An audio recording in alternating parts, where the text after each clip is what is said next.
Welcome everyone to Pontos Fathom Press. This is our Pontos Fathom podcast, episode 51, and today we're going to be talking about the politics and myths of Dune Messiah, really the myths of politics. We'll talk about a great Frank Herbert quote about JFK and Nixon, and then we'll go into works of similar nature. We'll talk about conspiracy theories. We'll talk about satirical works of Bensa Magos. And we'll really deep dive into Paul's struggle in this sequel to Dune. Now, as you guys know, we've done a lot of Dune on the podcast. In Dune, we really get the traditional hero's rise story, right? So in the Dune story, we really see Paul in House Atreides struggle with the collusion between the Emperor and the Harkonnens to really destroy their house. And then Paul sort of at the crosshairs of not only the machinations of Bene Gesserit planning over time to breed this Kwisatz Haderach, but also the Fremen sort of desert power and the people power of the Fremen all kind of aligning together with, Paul's Atreides history, the political intrigue of the time, the unrest of the Fremen, as well as the Bene Gesserit, breeding program, and then this kind of, even this theme of like the real religion behind the religions that seems to that peeks its head up above the clouds here. And Paul kind of comes out as the nexus of all these things. He becomes a Kwisatz Haderach, and then he becomes the emperor of the known universe. And it's sort of like that heroic journey that Dune takes us on. With Dune Messiah, though, it's often been called the most controversial sequel. At the time when it came out, it was very controversial because Frank Herbert then goes about to destroy this great thing that we see develops in Paul. So by the end of Dune, Paul has not only established that he is the emperor of the known universe, he also has established himself as the focal point of the Bene Gesserit breeding programs for thousands of years, in which they now have a leader, an emperor, who is able to not only know his ancestral past, but also to have prescience into the future.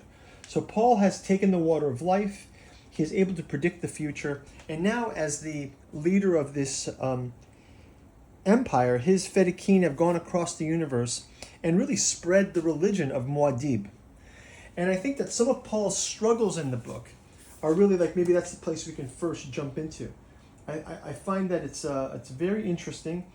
So let's start out with, so we can kind of get into that a little bit, but I also have out on the table a number of books. I've got this Crossroads by Jim Marrs, right? It's the plot that killed Kennedy. Right, and then I've also got this Giza Death Star book, which seems odd. This is Joseph P. Farrell. This is sort of this is a look at the historical view of Egyptian pyramids, and how can these things all be on the table together? Well, this is the power. I want to talk a little bit about Dune Messiah's relationship to the power of myth. Right, Muad'Dib has built his own myth. Not only around extending the Fremen myth, the Atreides myth that comes out of it, but also this Bene Gesserit myth that they've been seeding across the universe. He becomes this super being in the end of Dune. And Frank Herbert has a great quote that applies to his writing of Dune Messiah. I believe he wrote this in 1969. Okay, and so Herbert's quote goes, "I wrote the Dune series because I had this idea that charismatic leaders ought to come with a warning label on their foreheads. And the warning label would read, 'May be dangerous to your health.'" Right? So every leader should have a warning label for the people that he leads. One of the most dangerous presidents we had in this century was John F. Kennedy. Because people said, "Yes, sir, Mr. Charismatic Leader.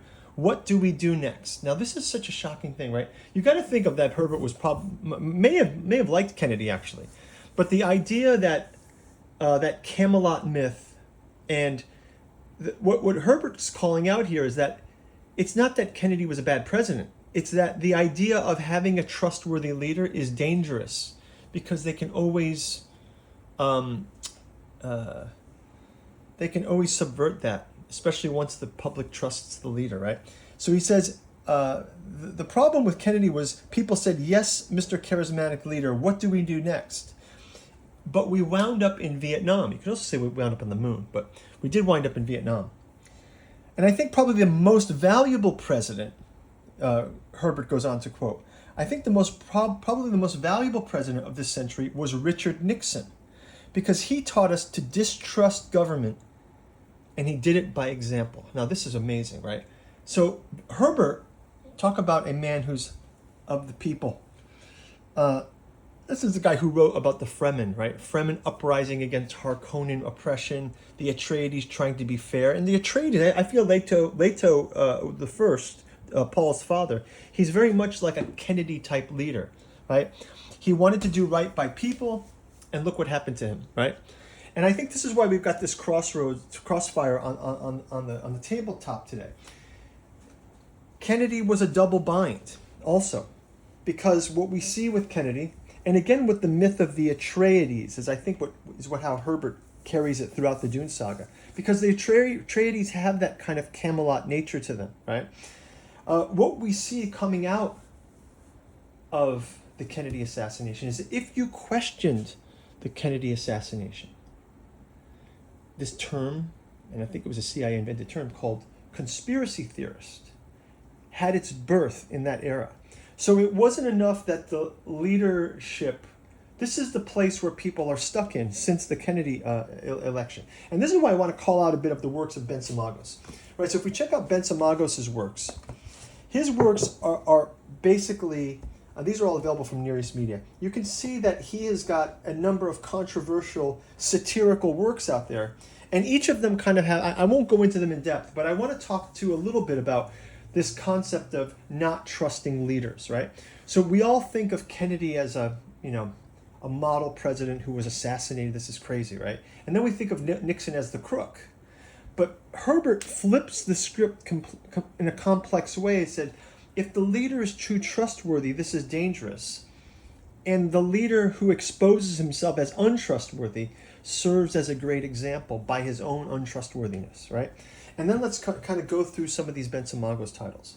So we've got, first off, Obama, Antichrist, right? Well, this is a satirical book that kind of played on the tropes of the anti-Republican, Republicans anti-Obama, the evangelicals making Obama into a sort of a demonizing Obama, but at the same time, the way that the Obama campaign used that sort of left-right switch to paint his opponents as bigoted. And Magos goes through with this in many of the books. He has the phrenology of Barack Obama, which calls out things like weaponizing racism so that you can't critique the president. I mean, what a great thing that we had a black president. It's amazing, right? That in itself should have been the thing that told us, wow, anything is possible now that we have a black president. Now, should do great for race relations. But instead what happened was some of this was subverted into you can't criticize, and Obama really did continue those policies of Bush and Cheney in a lot of ways. I mean, a lot of left were unhappy with Obama because of his, continuing to double down. Look, he won a Peace Prize, but he was in the most wars of all presidents. Then we've got the 13 Cults of Obama from Bensa Magos, the 7 Clones of Obama, and this one dives into the idea of the false narratives of history. So just like the JFK bombing, just like the JFK assassination, and also the way Muad'Dib's fish speakers were enforcing, I guess that comes in later's fish speakers, but his Fedaykin, it's the faith, it's the Muad'Dib faith that has to be upheld. When we get to something like the Giza Death Star, you start seeing that even history is suspect to these kind of thoughts, right? So the idea of politics and religions are systems in place that you can come up with any narrative just to push through with an example. Next up, we've got the Tower of Trump and the Reign of Trump. And this one portrays Trump, counter argument. This is where Mago says, oh, what if Trump were like the God Emperor of Dune? and he ends up becoming a giant moth in this, and it's very, very, very satirical, very funny.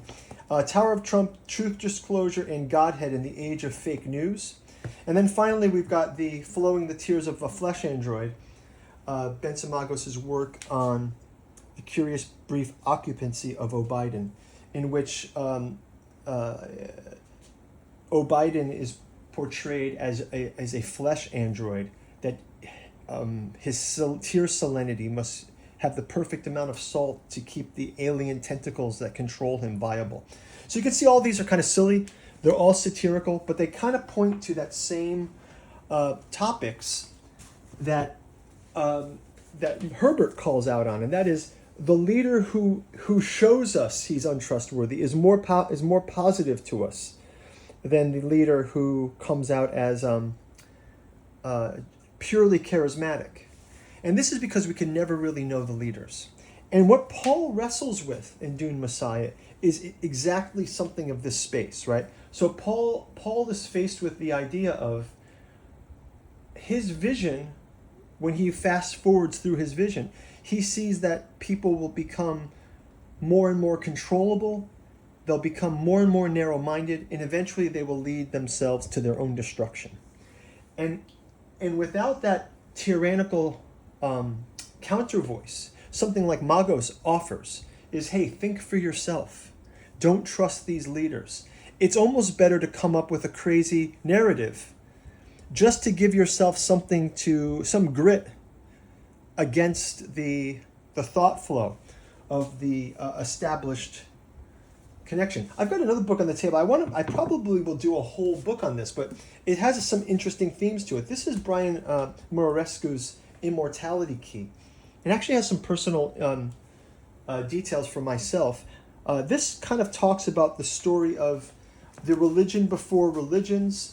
It goes into the works of Carl Ruck, who was a Boston University classics professor who wrote a book with Gordon Wasson on the potential that the Eleusinian mysteries were related to some kind of psychedelic use.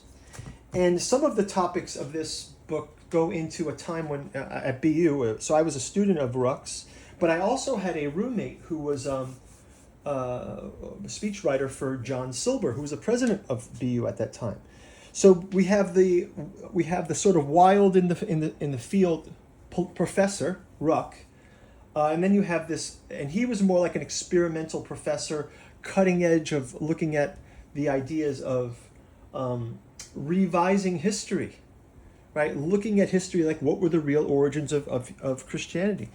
Ruck has a great, if you want to get to read some of the works of Ruck, for example, in John Allegro's The Sacred Mushroom and the Cross, this is a book that talks about the study and the origins of Christianity and fertility cults, and they talk about potential use of hallucinogenic mushrooms in those cults. Ruck actually writes a afterword for this book, where he kind of walks through how he discovered this relation between mushrooms and Christianity. And basically, in a nutshell, Allegro's theme is that the whole Christian myth was just a mushroom cult. So that kind of has a flair of also what Herbert's writing about, using the spice melange, right? So melange has got this ability to break all the rules, right? Melange is used to get prescience. It allows the Reverend Mothers to get their other memory. It allows the Spacing Guild to navigate space. And because Paul is the first person to sort of get to this position, he's at a crossroads between the religiosity of the time and the politics of the time. Well, in a similar way, you have the classicist Carl Ruck, who's very experimental in looking at the possibility of the Eleusinian mysteries actually being a mushroom cult in and of itself. And then the university president, John Silber, conservative. I thought John Silber was an interesting person at the time at BU. He believed in core curriculum. He believed in classics. So I think that in some ways, he had a very set way of what the classics should be. It should be read Plato, read Aristotle, study your Greek tragedies, and do it by rote and do it by the old methods. And here you have this person who's sort of, flipping the tables in the temple, Karl Ruck, who's exploring the past and uncovering new ideas of it. And that put the, let's call it the population of the university sort of at odds. So you had this exchange. Actually, there's a great exchange here where Ruck's works were called by Silber vanity press, and Ruck had been published by established publishers. So maybe I'll go into this in more detail, but the reason why I bring this on the table is it's a great example of how personalities and politics can shape the way the future unfolds. It had a tremendous effect on Ruck's career, and even as a student of Ruck, I think it gave me a lot of my insights to be open-minded and look to doing something like this podcast, where I could bring in ideas from across the board, link them into Dune Messiah. At the same time, I think it's like the rigor of a classical education, something that John Silber would have been a fan of. Now, I think that anytime speech is stomped upon, whether from the left or for the right, it's not a great thing. And I think that we can move forward with that. But I do think there is something interesting to be said about how the Dune saga resolves when it gets to God Emperor of Dune, because then you have Leto II's terrible realization that there's something of a need for a kind of tyranny to shake people out of their complacency. Right? So I think this is a very powerful thing that perhaps Paul wasn't really able to address in his time. So let's go into a little bit deeper now about some of Paul's struggles. So at the time of Dune Messiah, Paul is already the emperor of the known universe, right? And he has a number of challenges and consequences that he's facing because of his actions as taking over of the Dune universe. So one of his main burdens, though, is that only he understands how prescience works. Right, so one of his concerns is, for example, Stilgar says, Muad'Dib, you have prescience. Can't you just find the future where this thing happens? And Paul kind of has to explain to them that they don't know what the future really is. It's not something where you can find the path. It's more like you're part of a continuum with just a larger timeline, right? So Paul almost feels trapped by knowing the future throughout Dune Messiah, right? And one of Paul's primary problems is sort of this burden of prescience. He has the ability to see the future with clarity, but he also can't necessarily rely on it to force a future, because it disrupts the surface tension of things, right? So it's kind of a responsibility, and Herbert describes it really well, that you can see how Paul struggles with this awareness of the potential consequences of every decision that he makes that's influenced by prescience. So what Paul kind of realizes is that his actions can set in motion not only the bloodshed of his Muad'Dib movement across the universe, where his Fedaykin have gone out and conquered planets in his name, but an ongoing suffering, a fanaticism, ongoing political intrigue, and power struggles that resulting from his insertion of himself into the sort of the Dune politics. And so his prescient visions also kind of show him that the path ahead actually has tons of potential pitfalls that are awaiting him. So as these problems are sort of wrestled with by Paul Muad'Dib in Dune Messiah, he also has the erosion of his own identity, right? The cult of himself is replacing him. So think about if you look at politicians, right?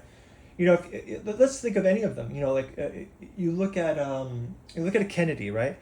Kennedy wasn't a saint, right? Kennedy, we know his scandals, we know his a number of things, but as a politician, he positioned himself to align with people power, and it gave him a great legacy. And Nixon may not have been a bad president, but he was burdened by a kind of paranoia of his enemies. And I think that as a result made wrong choices And you can see this going forward into Obama, who seems like a likable president. And then at the same time, the most wars and continuing on this sort of Bush and Cheney kind of policies, but just with from the left hand's point of view, which are the things that Magos criticizes him of. And then I think you look at someone like Trump, who was just a businessman, and just tapped into people's discomfort and people's disenfranchisement is the word I was looking for. And that gave him that populist vote, which is also similar to what we see in Dune Messiah. So you see these struggles of politics. They are not what they seem. The leaders are not what they seem. And this is where Magos, in his satire, sort of plays out what Muad'Dib is afraid to play out. And what eventually we'll see Leto II will play these things out in Children of Dune. So by Children of Dune, and we'll do a section on Children of Dune, especially from the point of view of possession. We're going to be doing possession with Children of Dune, just like we did the ethics of God Emperor of Dune. Okay, so then while Paul is in this cult of personality, in the end, he defers to... he's blinded in Dune Messiah. He becomes blinded, but his second sight is still powerful, right? So we see with the blinding of Paul, he becomes still locked into his vision more and more until even his blind vision is lost, right? I think this is a great paragraph here of when the atomics, he loses his sight, but he can still see.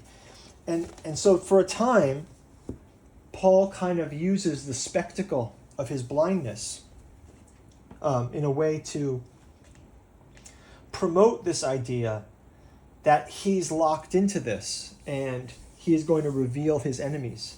And I think when he actually, at some point in the novel, his vision runs out, let's say, and he actually becomes both physically blind and also presciently blind. And that's when that sort of miracle happens. I know when the infant Leto and Ganima, they're still unnamed, they're still in their creche. Chani has just died. Skytel is bargaining to resurrect Chani for him. And you have Paul suddenly aware that Leto II, his infant son, newly born, is also like Aliyah before them, is born with adult memories. And Paul is able to see through Leto's eyes how the knife of Skytel is poised at him. And it gives Paul this, he allows the son's vision to be his vision. And that transference of that vision actually becomes the plot of Children of Dune and then goes into God Emperor of Dune. One of the other things that's interesting about Dune Messiah, and it gets carried on more in Children of Dune, is this idea of the political leader who disavows the system, right? Think of it a little bit like Dave Chappelle walks away from... When Dave Chappelle walks away from what was it called? The Comedy Central, right? He did it for a number of reasons, and he's talked about it, and he's at the top of his game, and he walks away because he something wasn't comfortable about it. He didn't like some of the pressure, some of the politics of it, taken away for some of that. And these themes get explored a bit, not only in Children of Dune, because what happens is by Children of Dune, a prophet of the desert appears, right? So we see Muad'Dib turns into the blind sort of prophet. Let's go to an example from Paul climbed to his feet. He felt the stone burner die. So this is about his blindness. Paul climbed to his feet. He felt the stone burner die. Silence beneath him. His body was wet with perspiration against the still suit's slickness. Too much for the suit to accommodate. The air drew into his lungs and carried the heat and sulfur stench of the burner.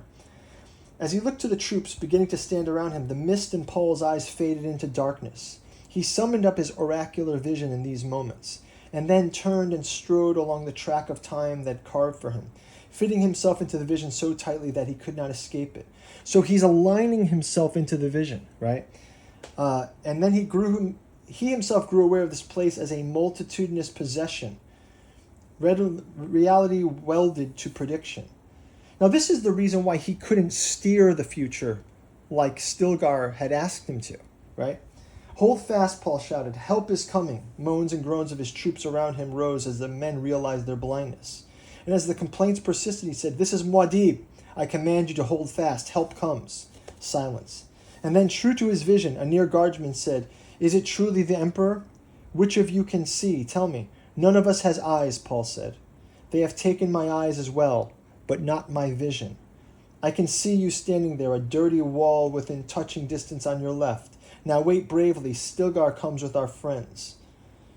So he can see, even though his eyes are gone. And then when Stilgar runs up to him, seeing that his ruined eyes of his friend and emperor, Oh, my lord, Stilgar groaned, Usul, Usul, Usul. We hide it from no man, he says. So Paul gets his blindness. Now this gets explored a bit more in the Dune Revenant fan fiction, where that preacher time is explored. And I want to read to you a few passages of this, because we call it the Apocrypha of the Hermit. There are a few of these Apocryphas of the Hermit that I want to share with you, because it kind of gives you the vision of, okay, if it's not the politics of the leader. So let's talk about the third book of Shai Hulud. It says, in the hermit's, so we call the desert preacher the hermit in this book. And this is the fan fiction Dune Revenant. In the hermit's long life in the desert, he learned the language of all the creatures within. It was a language he learned to dream, but did not speak as we do. It is said that Shai Hulud, grown tired of chasing the hermit through the years, approached the hermit by emerging from the sands while the hermit slept in the shadows of the 2 moons of Arrakis. Shai Hulud submitted that the hermit had gotten the best of him all these years, and was a greater being than perhaps the sandworms themselves. The great worm offered to let the man ride on his back, suggesting that the hermit's old feet must be tired after all their long years of walking. The old man agreed to climb on Shaitane's back, using his walking stick to climb atop the Leviathan. The worm shuffled across the sands and asked the hermit if he enjoyed riding across the sands. The hermit replied that it was perhaps the greatest way to travel the sands. The hermit, who felt things before they happened, asked the old worm, didn't he travel below the sands most of the time? And the worm responded, yes, Shai Hulud does travel below the sand. Would you like to try? Oh no, you are too frail, too human for that. Shai Hulud thought to end the life of the hermit by rolling onto his side and crushing the hermit into the sand. But the hermit sensed the treachery of Shaitane and wedged his walking stick into the great space between the 2 sections of the worm armor. And the hermit said, you see, I am not so frail. I am able to keep you above the surface while I ride you. And the worm had been subdued by some of the ancients still dreamed that melange had made possible by a pact between man and worm. And before there were little makers, and that the spice was a dark trap to ensnare the soul of the hermit, who grew too powerful in Shai Hulud's desert. And so the hermit would be seen riding Shai Hulud by some members of the Fremen who stayed too deep into the forbidden deserts. Stories of the Fremen spared by a worm with a man atop were often sworn as true by the second moon. So we have that passage, and then we have this last passage here.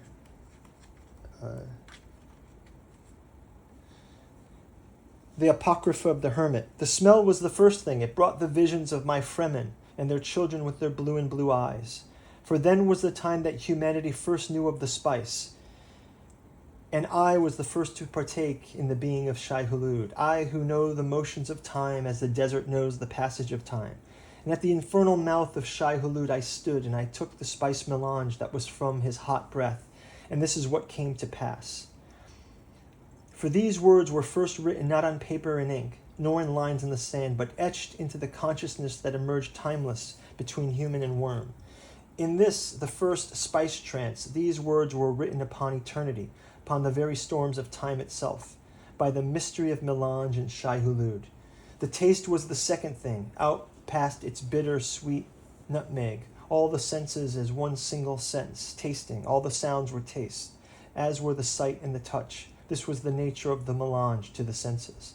And there I passed with Shai Hulud, but I was not harmed, for it has come to pass that such things were no longer able to occur in the same way that they had in the desert. For many things had been foreshortened, while others extended 100-fold, and all things turned at exact but unspecified angles, and I could see with both eyes, and the sands both fell and rose in the glass. What happened third and onward, as numeration lost meaning, to the degree that the infinite was a collusion of space and time and mind and things as yet unknown and things still now unknowable. Things past were present, and places far were near. Still things now never were, and the here was gone. A voice had been spoken, and yet was yet to be spoken, and was audible to my ear. And the human was with sandworm, and the sandworm was with human. Right, so this is some of the things that you can check out the Dune Revenant that explores those features. But we also will see that the desert preacher becomes angry when we get to talking about him in the Children of Dune. So maybe at this point I want to go back into talking a little bit about the nature of conspiracy and the nature of the trusted leaders and the not trustworthy leaders. So I think if we talk about Nixon, for example, one thing that I thought was interesting about Nixon is the Hunter S. Thompson version of Nixon, right? So this gets kind of played upon in Bensa Magos' books, The Reign of Trump and The Tower of Trump, in which Trump is humorously portrayed as both like the Wizard of Oz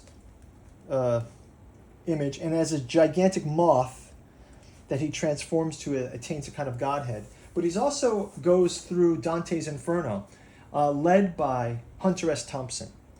And Hunter S. Thompson has a great funeral eulogy for Nixon, where he says Nixon should be thrown unceremoniously into the trash, right?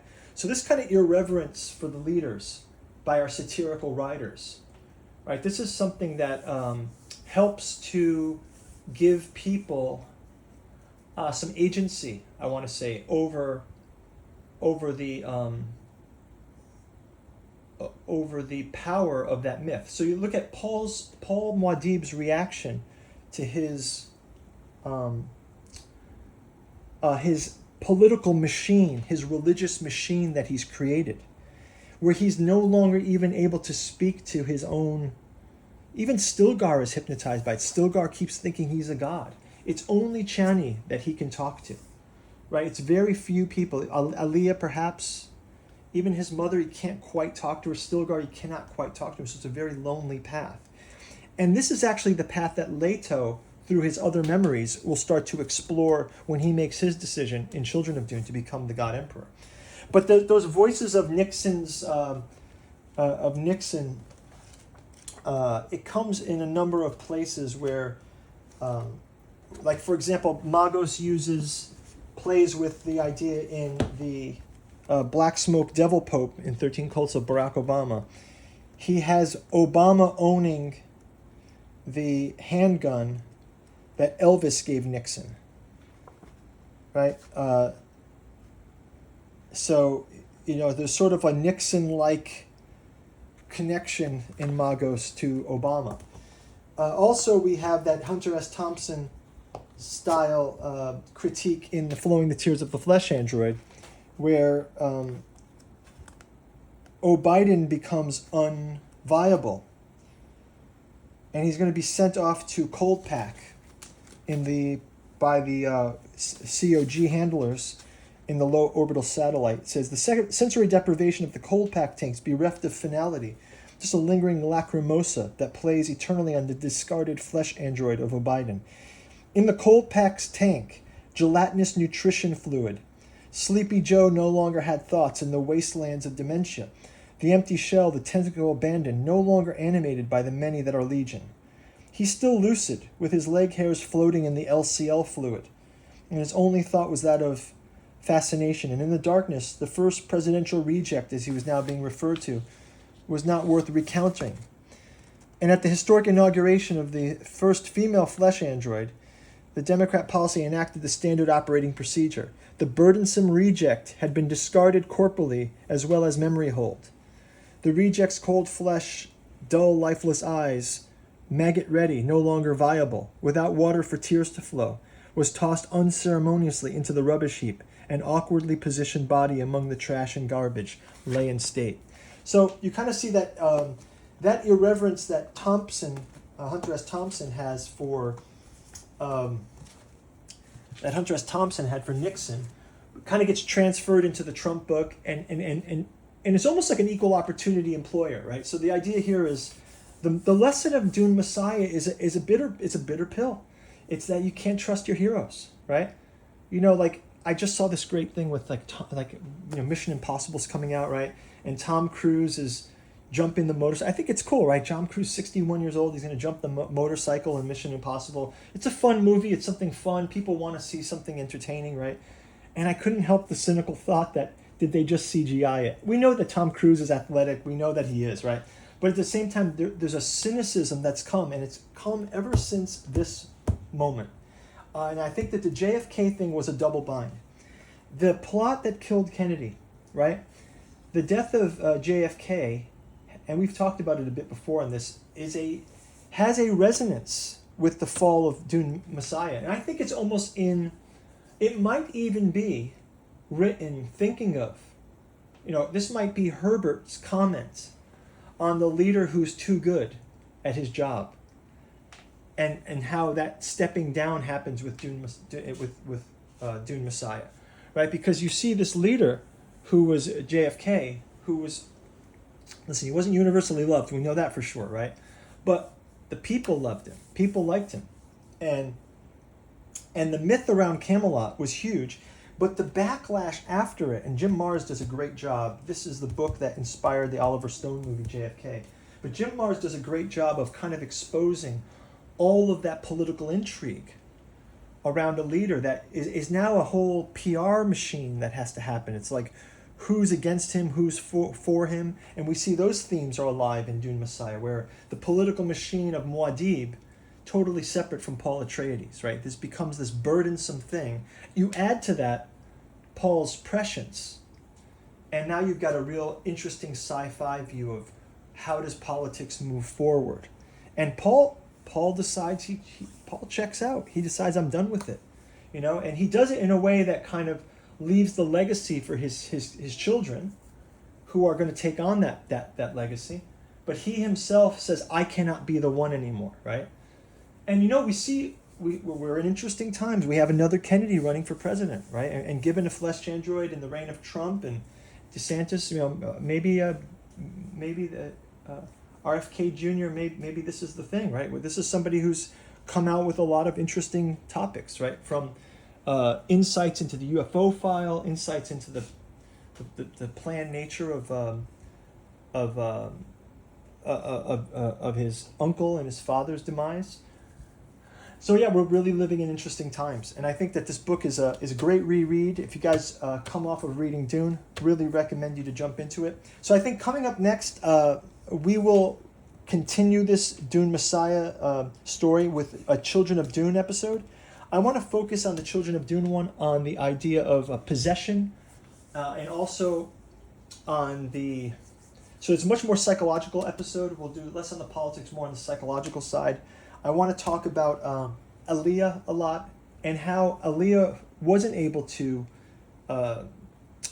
withstand that Paul was not able to withstand that pressure, right? And even Lady Jessica, we see in Dune, Children of Dune, she was also frightened of having grandchildren who were abominations, as Aaliyah was an abomination. So we'll go into that a bit, and we'll talk about the way that this leads us to God Emperor of Dune. I think some final thoughts of Dune Messiah that I just thought was interesting, and that was the introduction here of the Benny Tlilax Gola of Duncan, Idaho. This becomes a huge plot in the future books of the Dune series. So maybe we'll do a special Duncan, Idaho. Maybe we'll do another Dune Messiah. We'll focus on Duncan, Idaho. There's even some implications with Duncan, Idaho, and the dwarf Bijaz and ChatGPT and some of this programming, linguistic programming, and the idea of other memories. I know we've talked about other memories before, but maybe we'll revisit that again. So before we call it a day, I just want to shout out to a couple of things in the bookstore. So thank you guys for making it this far. Thank you for our Patreon sponsors and for our subscribers. We're trying to grow this channel to 1,000 viewers. If you are interested in Dune Revenant, we've got a Patreon. For as little as $1, you can read this out there. Dune Revenant is the 25th anniversary edition of the fan fiction.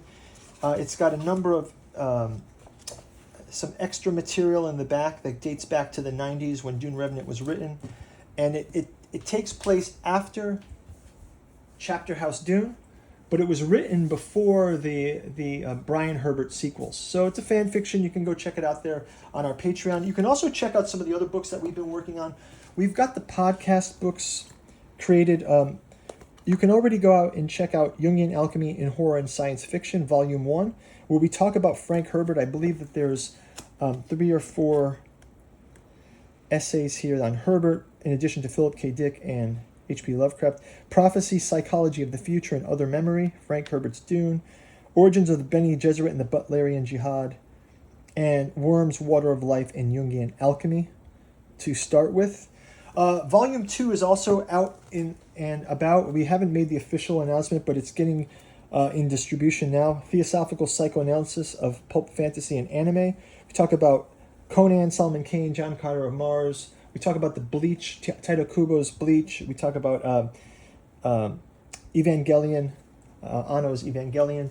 And then the third volume is Esoteric Anthroposophy and Occulted History, where we're going into Giordano Bruno and the Tolkien, talking about Saturn, Neptune, Atlantis.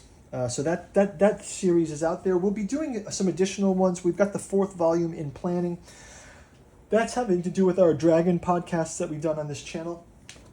Lastly, August Moldenhauer's Artificial Psychology of Desiring Machines. Speaking of the Butlerian Jihad, these are quite interesting. I think we've done some podcasts on them here. Impedance and Admittance in Desiring Machines.